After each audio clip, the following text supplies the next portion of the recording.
હવે પેસ્ટ્રી ખાવાનું મન થાય તો સોફ્ટ અને સ્પોન્જી પેસ્ટ્રી ઓછા સમયમાં ફટાફટ ઘરે 2 થી 3 ઇન્ગ્રીડિયન્ટ્સમાંથી માત્ર બનીને તૈયાર થઈ જશે. હેલો એવરીવન, જય શ્રી કૃષ્ણ, જય મુરલીધર. સ્વાગત છે તમારું પ્રયાસ કુકિંગ ચેનલમાં. તો પેસ્ટ્રી બનાવવા માટે આપણે અહીંયા હાઇડ એન્ડ સીક બિસ્કિટનું પેકેટ લઈ લઈશું. હવે સૌ પ્રથમ એને ભૂકો કરી અને મિક્સર જારમાં ઉમેરતા જઈએ.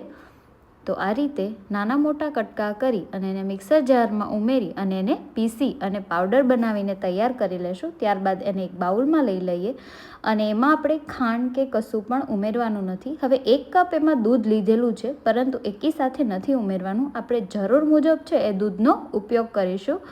તો આ રીતે થોડું થોડું દૂધ ઉમેરી અને એને સરખી રીતે એમાં મિક્સ કરતા જઈને આપણે જરૂર મુજબ દૂધનો ઉપયોગ કરી અને બેટર બનાવીને પેસ્ટ્રી માટેનું તૈયાર કરી લેશું. તો આ રીતે બને તો હજી જોઈએ એવું બેટર બન્યું નથી, એટલે આપણે પરફેક્ટ 1 કપ છે એ દૂધનો ઉપયોગ થયો છે.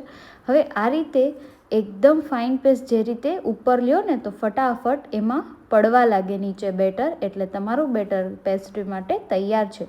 હવે ખાવાનો જે ઈનો આવે છે, ફ્રૂટ સોલ્ટ ઈનો, એને માત્ર ચપટી જ લેવાનો છે, જે ઉમેરી અને એને સરખી રીતે મિક્સ કરી દઈએ જેથી એમાં હવા ભરાઈ જાય.